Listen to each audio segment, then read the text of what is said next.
Operation Mincemeat is the newest entry into the ever-so-growing political spy thriller genre, and it's exclusive on Netflix right now. I just got a chance to check it out, so let's talk about it. This was directed by John Madden, not to get confused by the late great NFL announcer. Yeah, this is the guy who brought you Shakespeare in Love. You know, the movie that the Academy thought was better than Saving Private Ryan back in 1998.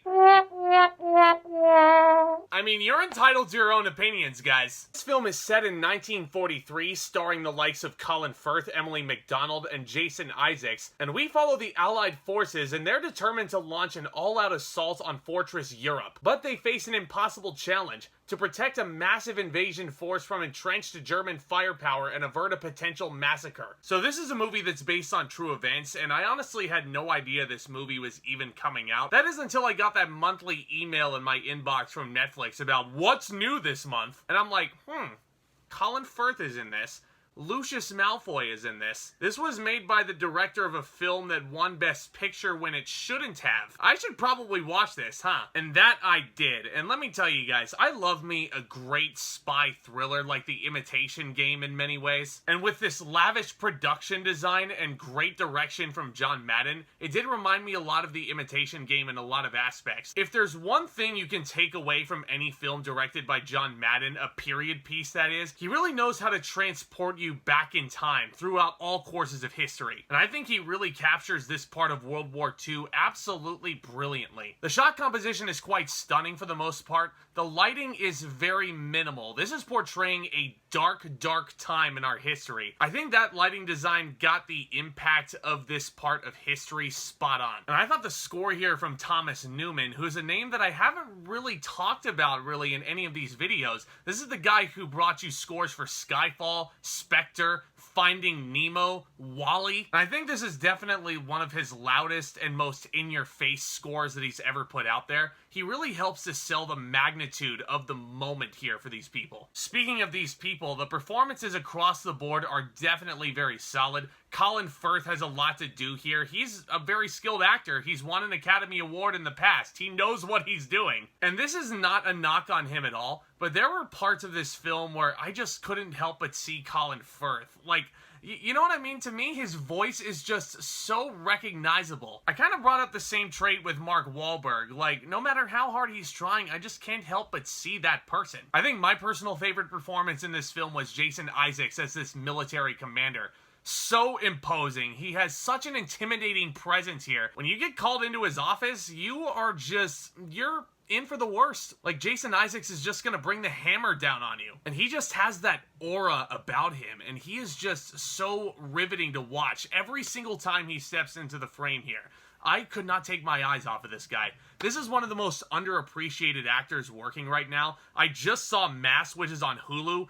Excellent film, by the way. I cannot recommend you guys enough, on a side note, that everybody just go watch Mass. Please, just watch Mass. It deserves your support. Jason Isaacs is great in that film, and he continues his momentum with Operation Mincemeat here. Now, as this spy espionage thriller, this certainly has its more intense moments. To me, I feel like the bookends of this film are the most interesting parts and where I was just the most riveted in where these characters were going. But besides that, I mean, I don't know if this is on the script or what, but Operation Mincemeat has a lot of pacing issues. As I mentioned previously, this is a film that is inspired by true events. And I use the term inspired there for a very good reason, because I've been reading online that a very important angle in this film was actually completely fabricated. It's fictional. That being the romance between Colin Firth's character and Emily Macdonald, who is very solid in the film as well. And this is not on the performers whatsoever.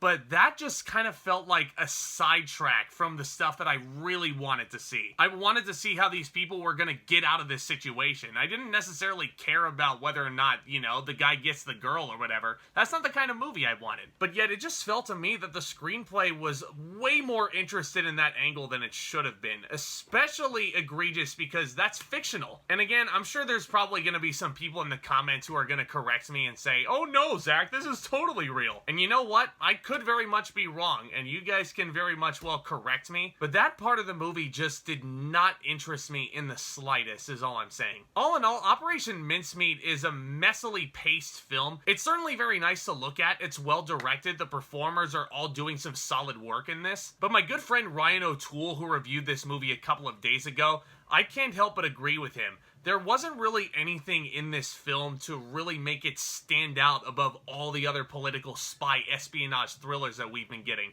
especially over these last couple of years alone. The story itself is interesting to learn about, but to me, I feel like you would be more invested in a documentary about this. And I don't know if this is because of the script or what it is, but I don't know. This movie only interested me in the spots where it was actually a spy espionage thriller, but I feel like the script was a lot more intrigued to explore the stuff that didn't actually happen on the floor during the actual war itself. And a war movie should be paying tribute to these heroes, which this film definitely does at the end. I'm not gonna dispute that. But I wanted to see more of that. This is a long runtime, by the way, 2 hours and 8 minutes to be exact, and I felt riveted maybe by about half an hour, only about a quarter of it, which to me is never really a good sign, my friends. And despite all the good work technically that's gone into this project, so the performances, this film just wasn't for me, personally. I'm gonna give Operation Mincemeat a B-.